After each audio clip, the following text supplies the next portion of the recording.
Welcome to Green Building Matters, the podcast that matters for green building professionals. Learn insight in green buildings as we interview today's experts in LEED and WELL. We'll learn from their career paths, war stories, and all things green, because green building matters. And now our host, and yes, he has every LEED and WELL credential. Here's Charlie Cicchetti. Be sure to check out the Green Building Matters community, where you can have unlimited exam prep for any of the professional credential exams you're tackling next, as well as putting your continuing education on autopilot, saving time with GBS reporting your hours on your behalf. Check it out, gbes.com/join. Now, enjoy this episode of the Green Building Matters podcast. Hey everyone, welcome to the next episode of the Green Building Matters podcast. I'm your host, Charlie Cicchetti, and today I have another LEED fellow, Alan Scott, coming to us from Portland, Oregon. Can't wait to get into his story. Hey Alan, how you doing today? I'm doing great. Thanks for having me on, Charlie. I can't wait to learn more about you. I've actually heard of your name for a long time. You've been doing this longer than I have, and really want to, take a peek into what you've done over this career, and then also what you're doing today. Alan, I always like to just start with, where'd you grow up and go to school? Yeah, so I started my life in Philadelphia.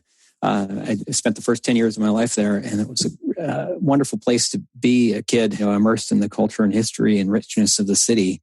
But when I was 10, my family moved all the way across the country on the modern Oregon Trail and settled in a small college town in rural Oregon. So I spent my time there until heading off to college, and that was quite a contrast from the city. But it was wonderful to connect with this sort of awesomeness of the natural world that was more immediate here in Oregon than in the megalopolis of the Northeast. Absolutely. My mom actually grew up in Oregon, and so it's always fun to come back and visit. She grew up south of Eugene, kind of Springfield area, and just, you have to pump your own gas there, and recycling just started many, many, many years ago. And so you're right. It's just always great to probably be in that environment. So you went back to Oregon, then you went to University of Oregon, right? Yeah. So I didn't go far from home. So I attended the University of Oregon, got a degree in architecture. And I have to admit that by the time I got out of college, I was somewhat tired of the rain and gray skies here.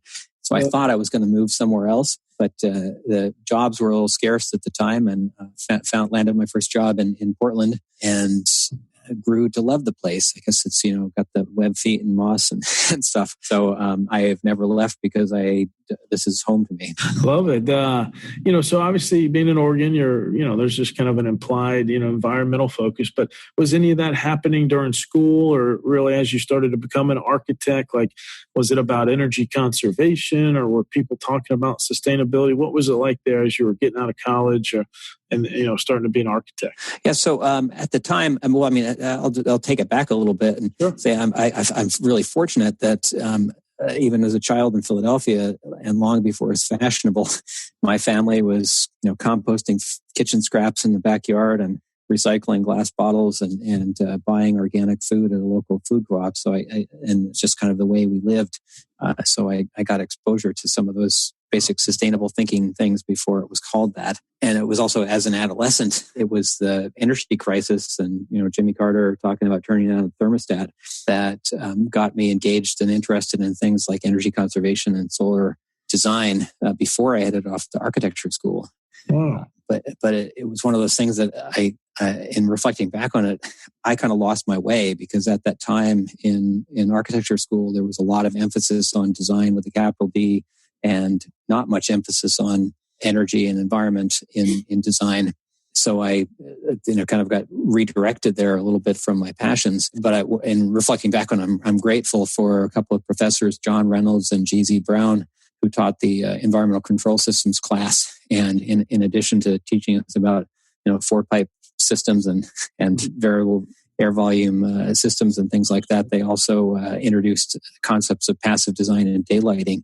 And it didn't register with how important that was going to be at the time, but it really gave me a good foundation to that came back to me later in my career. Fantastic. Yeah. I mean, it sounds like you've always been around it.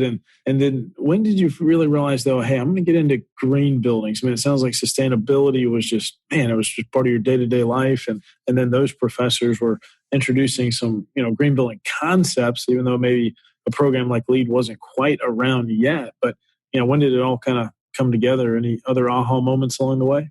It's funny you said it that way, because that's exactly the way I think about it as the aha moment. It was a few years out of school. I did get engaged because of my environmental ethic in activism and things around protecting old growth forests and other environmental causes, but it wasn't part of my work. And somehow, I can't remember exactly how I stumbled upon it. A non-for-profit here in Portland called the Northwest Earth Institute was offering these workplace discussion courses. So they're self-directed discussion courses, and stumbled upon this deep ecology course and said, hey, let's do this at work. And it was in the course of doing this deep ecology class and being presented with this concept of the culprit is not sort of out there or finger pointing at who's to blame for environmental problems. It starts with personal action for the earth. And it was from then on, it just kind of lit the fire and never stopped, because I realized I got to change my career and make what I do during the day as meaningful, more meaningful than what I choose to do on my own time outside of work. I can hear the energy that you probably had way back then, and you still got it, Alan. This is cool. You mentioned a couple of professors there that really influenced you. Anyone else along the way that maybe was a mentor, or just anyone you followed that really had some more influence on you as you're building your career? Well, it's funny that, of course, those professors, John Reynolds in particular, was critical to this. But when I think about it, there wasn't like one mentor who took me under their wing and guided me for a long time. It was all of these important people who, I don't know if they knew at the time, but they were giving me nudges in the right direction. And so it was a whole series of people. So, if I'm going to talk about this, I risk sounding like somebody at an Oscar acceptance speech. I think everybody, yeah. but I mean, a few of them I think are meaningful to note. Bud Orringdorf, who was one of the founding principals of the firm I worked with when I first got out of school, it pushed me to join Toastmasters, and I was a complete introvert and was absolutely afraid of public speaking. And so that little nudge to say you should do Toastmasters kind of opened me up to say, wow, I can get out of the shell, and actually people might be interested in what I have to say. And a friend and colleague of mine, Rob Curry, who mentored me on becoming a good project architect, also gave me the courage to stick my neck out and start being an advocate for sustainable design. Yeah, Toastmasters, for those who don't know, I mean, that will get you outside your comfort zone. And then later on, I mean, you became this speaker and really this advocate for the green building movement. So sometimes you need that nudge along the way. That's fantastic.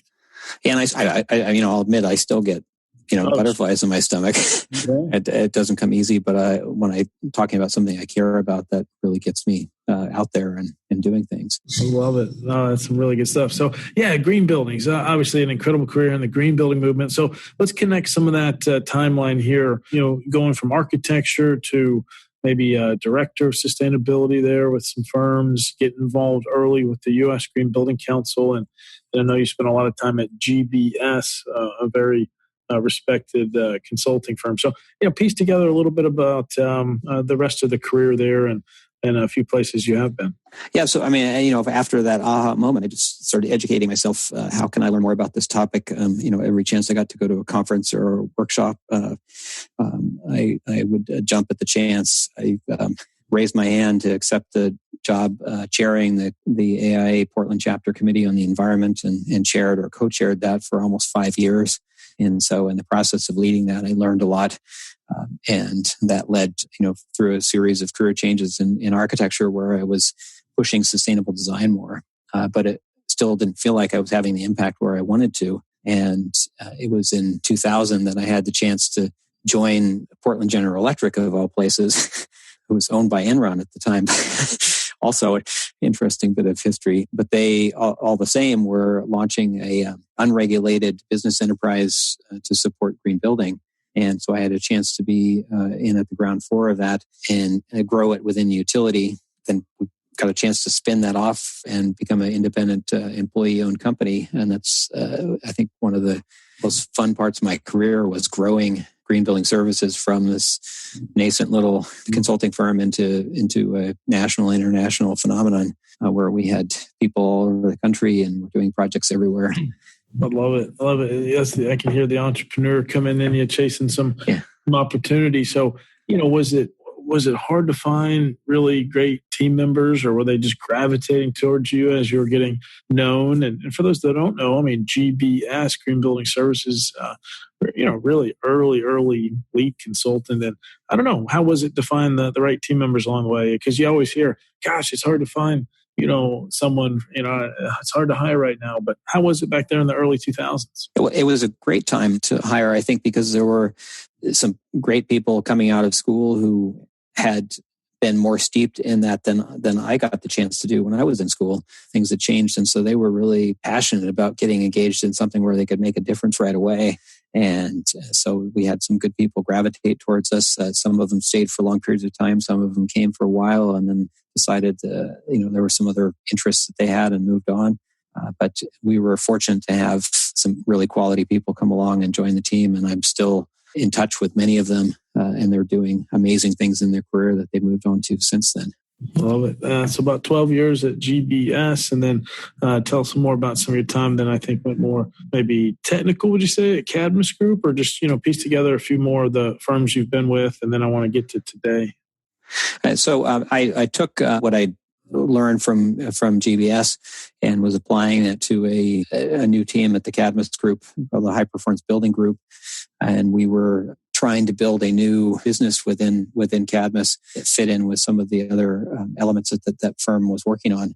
And through that, I had the opportunity to work on some really interesting projects, including supporting the lead certification for one of the venues for the World Cup tournament down in Brazil. Wow. It was also an Olympic venue, so that was a fun opportunity to head south, and also had the opportunity there to support a portfolio of buildings in Peru that was seeking lead for existing building certification for the portfolio. And so started a relationship with a real estate company down there, led to both some really interesting work as well as opportunities to eat some great food and and travel. Oh, I bet, man. That's it sounds like you've done a lot of work down there in that part of the world. And so tell us about a few more of the projects along the way. Working on some of the World Cup stadiums, that sounds amazing. But what else is kind of on the highlight reel? If you look back at your career, it's kind of a humbling question, but I'm a fan of looking back on the highlight reel. What else stands out? Alan, what are you proud of? Well, in terms of on projects that I'm proud of, a few that stand out. When I was with Green Building Services, I had the chance to work on the Aria Hotel and Convention Center in Las Vegas. And, while from a broader perspective, sometimes I question about Las Vegas and connecting Las Vegas and sustainability as a city there in the desert, but it's there, and and there was an opportunity to help. And so it was an amazing, incredibly large project on a fast track schedule. And so in addition to the sustainability and lead aspects of it, just the process of working with a dynamic team, both design and construction happening simultaneously. It was a great learning experience and a moment that I was quite proud of. Oh man, that's so neat. And I'm just curious. Along the way, obviously you've been a fan of LEED, and you're a LEED fellow. And what other rating systems? What other programs have you been exposed to? I see you've done a lot of work in the eco districts, and you're an eco districts professional. So maybe tell us about some other programs you've worked within. So yeah, I'm a huge fan of eco districts. I volunteered on the technical advisory team in development of the new eco district protocol. Got to work with some amazing people in that process. I have yet to actually work on an eco district project, so it's one of the things that's on my wish list for moving forward is to get engaged with a project using that rating system. I have also been tracking really closely with the Living Building Challenge, and although I haven't worked on a full LBC building certification, I have supported some projects that are pursuing pedal certification and gotten to see the sort of the nuts and bolts of applying very rigorous rating system on projects. No, those are fantastic programs. Really proud of my alma mater. Georgia Tech has the Candida building that just opened recently. So, living building down here in Atlanta. Really exciting to take a closer look at that. I'm hoping maybe I can tour it next week. Absolutely. So let's talk a little bit about what's keeping you busy today. So fast forward, I know there's been a couple other really great, well-known firms in the green building movement, but fast forward us to today. What kind of stuff are you working on now? So I actually just started a new gig with Intertech Building Science Solutions. And so it's new enough that I'm not deeply involved in projects that I can really talk about in depth today. But I can talk about a little bit about what I'm excited about that, and then maybe go back and talk about a couple of projects I worked over the last couple of years with my previous company that I think were really very interesting and kind of highlights of my career. The excitement I have around the building science team is that when I look at where things are going with sustainability in terms of net zero buildings and embodied carbon, a lot of that comes down to building envelope design and everything from driving down infiltration and limiting thermal bridging to get to that really low EUI on a building. It's necessary to be zero energy or zero carbon. And so a lot of that focus is going to be on high performance building envelopes to get there. And the other piece is a lot of the embodied carbon impacts of buildings come in the building envelope, not both in the initial decision about material choices in the enclosure, but also the longevity of those systems, making sure that they stand up to the test of time. And so I'm kind of excited about pursuing the broader goals of high performance sustainable building with a focused lens on building enclosures. Now, big push, I think maybe as a DC, that's going to really require some envelope commissioning and just, we're starting to see it even in some of the mandates. But I want to go back to something you mentioned, Alan, is building science. One of the previous podcast guests, Z Smith in New Orleans, you probably know Z, really did a good job of talking about how firms these days really need some of their own internal research, right? It's not just relying on, say, Well in the, Cleveland Clinic, Mayo Clinic, or Well Living Lab, and those are fantastic. But just, is that happening too with some of the firms you've worked with and even at Intertech, some building science? So can you unpack that a little bit? Yeah, well, I think that there's a couple of elements. One is there is a need for firms to do some of their own research and have a body of work outside of just the projects that they work on that they can then take out to inform the next design, so that it's evolving faster than it currently does with do a project, learn from it, and then apply that to the next project. So there's opportunities to do that. But I think there's also more opportunities out there relative to public-private involvement in research and development in this area. And so there's interesting ways that firms can support research that being done at universities, for example, that furthers our understanding about elements of building performance and health and wellness in the built environment, and then can be taken out there and be open source and shared broadly with designers and practitioners everywhere. Yeah, thanks for differentiating that. It sounds like it's really important to have that research separate than the project work, building work, and partner with the universities and so much more. It's a really good segue to my next question, which is one of my favorites. Alan, you've been doing this a long time in the green building movement. If you had a crystal ball, though, what's around the corner? What should we be reading up on now? Well, yeah, there's a few things that come to mind when I think about that. I'm really interested in watching closely to see what happens with modular construction or offsite construction of building components, because I think that is one of the things we're going to be seeing a lot more of in the future. And that doesn't mean that we're going to have a bunch of buildings that look the same. I think that technology is evolving in a way that's going to provide both the customization and quality that we're looking for in terms of sustainable building. Reducing waste and increasing the performance and tolerances on the building enclosure, for example. So that's another aspect is affordability. The whole aspect of affordable housing is certainly an aspect of sustainability, and making buildings, high quality buildings, less expensive, I think will be part of that. So that's one of the things I'm watching. Another key piece, and people have been talking about this for a long time, but I think that it's starting to crystallize, and people are kind of really getting what it means and what the importance of is resilience. I think that the integration of resilience with sustainable design, as we face, a greater frequency and severity of natural hazards, look no further than wildfires in California, along with rolling blackouts, to find an example of where that value proposition is, so that, passive design and enhanced durability and distributed generation and energy storage, all those elements that go into, high performance building are also contributing to resilience. And one of the projects I had a chance to work on recently was supporting the Oregon State Treasury in planning for a building that they will occupy that allows them to have immediate occupancy after that big earthquake that we're expected to get here in Oregon sometime in the near future. And so the plan was to integrate many of those aspects of sustainable design in the building, but also make it so it was resilient so that they could come back in as soon as it was checked out to make sure that the structural system held up the way it was supposed to, that they'd be able to plug in laptops and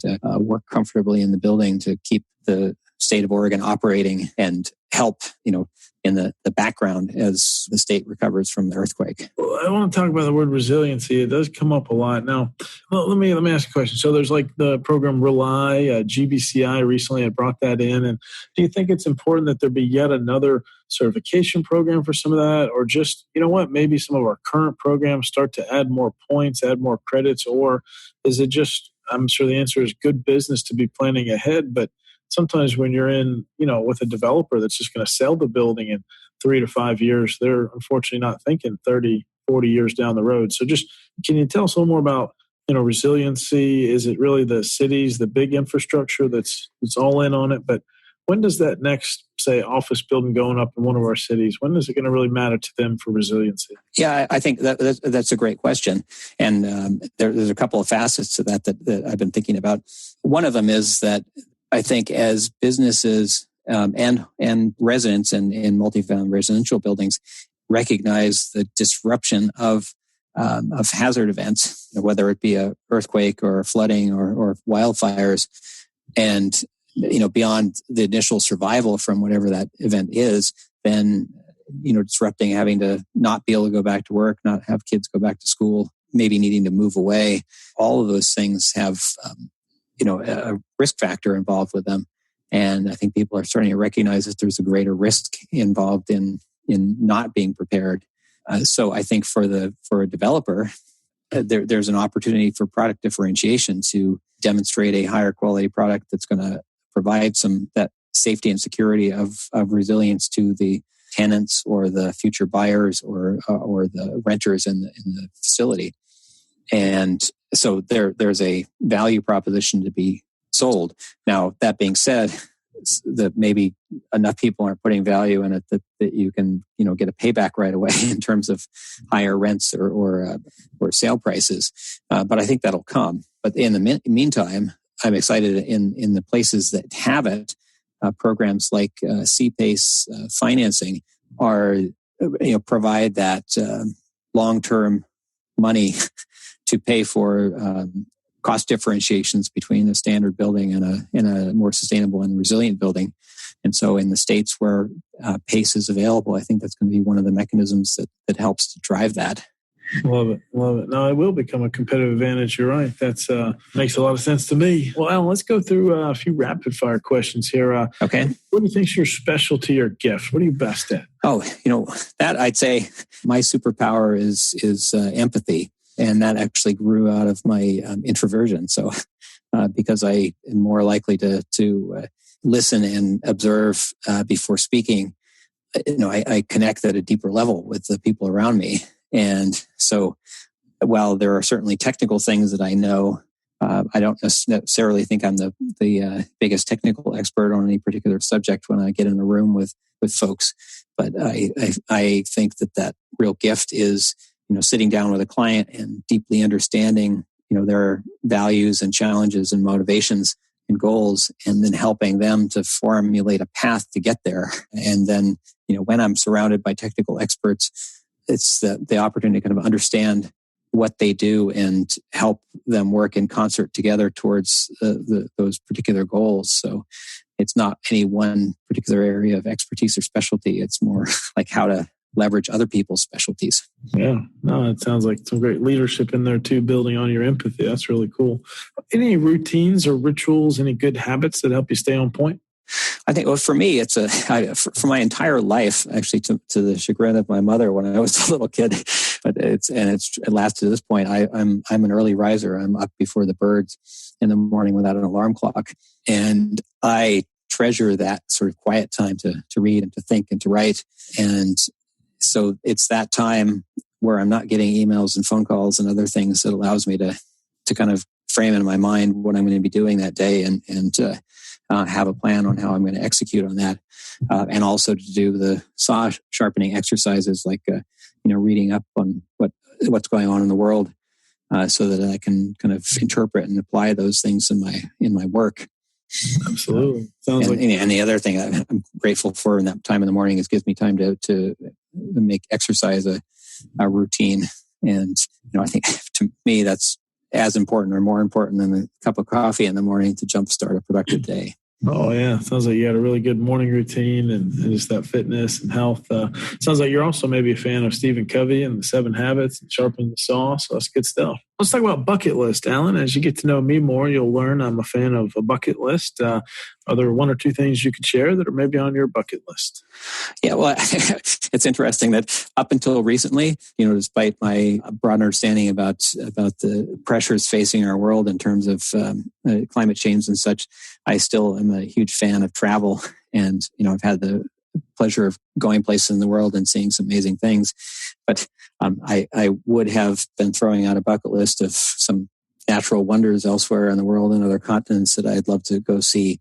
But, thanks to Greta Thunberg and the whole Swedish concept of, if I pronounce this correctly, flagskam, flight shame, I've started to recalibrate my bucket list and think more about exploring some of the beautiful places that are closer to home and at a slower pace, on foot or on bike. And so I'm sort of setting my bucket list on some of those places that are actually not too far away from me that I've always meaned to get to and I haven't. That's really neat. Yeah, recalibrate closer to home and travel there. Definitely, that definitely is better for your carbon footprint. And I think, sometimes we skip past what's right in front of us, all the amazing things really close to us, close to home. And I commend you for doing that. So let's talk about books. I'm not sure if you like to listen to books or pick up a good hard copy or how you consume, but is there a book or 2 you'd recommend? Yeah, so I'm still a little bit old school, and I like the printed copies. And one of the impactful book I just recently read that I'm excited about is called "Leadership in Turbulent Times" by Doris Kearns Goodwin, and it's a really fascinating book. And getting into some history that I didn't learn in school. It's a comparative analysis of the lives of Lincoln, Teddy Roosevelt, FDR, and LBJ. Oh, wow. And, recognizing that they're old white men and they weren't perfect. There's faults in all of their activities, but she looked at how the crises of their time meshed up with their particular leadership skills and how they leveraged those leadership skills to have a lasting impact that was, a positive impact through those times of crises. So it's a book I would definitely recommend people pick up in terms of both a look back and a deeper understanding about history that you probably didn't get in school either, but also in some, relevant lessons about leadership to pull forward. Yeah, we'll put a link to that book in the show notes. That's a solid recommendation there. Appreciate that. And another one, if I have a moment to mention another one quickly, I in my early days in architecture, where I loved architecture, I thought subjects like economics were boring, and it didn't seem relevant to the world around me. It was this theoretical thing about supply and demand curves and things like that. But I have recently become an econ junkie, and I read this really great book called Open by Dr. Kimberly Klossing. And she dives in a kind of basically a non-partisan way, and also in a way that's easy for non-economics people to understand, talking about some current issues around trade and immigration and economic impacts in our country. And so there's a tie-in with sustainability. And it was a really great book to kind of understand the context and history shaping public policy that's on the front pages today. Amazing. No, this is really, really solid advice there. Thank you. Well, Alan, just a couple more here as we start to wrap up. Is just, is there anything you wish you'd have known a little earlier in your career? I think this goes back, the theme I've shared a couple times about being an introvert. I wish somebody had pushed me even earlier to sort of not play it safe and to, be bold and take chances and, do it with humility and clarity of intention, but stick your neck out there. And that's kind of wish that I'd had a little bit more pushing along those lines, because who knows where I would have gone. Yeah, who knows? And if you were to ask me, what am I hearing, Alan? It's, the Toastmasters helped you, but it sounds like it's not like all of a sudden you're an extrovert. It's just in certain areas, where should you get outside your comfort zone and maybe do that a little sooner? Yeah, exactly. Good. And as we wrap up, you've had an incredible green building career. You continue to make some change in this green building movement. Any words of encouragement, someone jumping in right now? Yeah, I think this is one of my favorite things to do, is to encourage and help empower young people trying to get into this field. One of the main things I like to share is that it's easy for all of us to sort of recognize these charismatic leaders in sustainability are out there doing really important work, but maybe it's a little intimidating, or we're not sure if we could be like them. And I think that the main piece of advice is you don't have to be. There are a lot of ways to contribute, because there's so many areas where we need good work to advance sustainability. And so I would, encourage people trying to get into the field to, take every opportunity they can to connect with people in the sustainability community, volunteer and learn and grow and just throw yourself into it, but also to be patient and stay open to possibility. Because, might find that where you're at, it's not a really good place to make an impact and you need to make a change. And so through some patience and perseverance and openness, you're going to find some doors opening that lead you in the direction you need to go. But you also might find that the space where you're at right now is one where you can actually make a big difference. And it's just a matter of doing your homework and finding the way to convince somebody to give you a chance to begin making a change right there.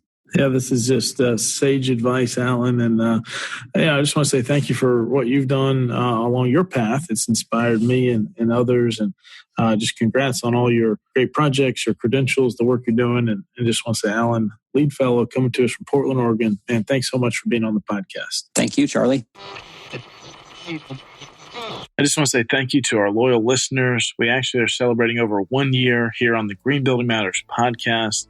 Me and the entire team were stoked and just so glad you continue to listen every Wednesday morning to a new interview with a green building professional here in this industry, or just some pro tips that we want to make sure that you are getting straight from us, straight to you.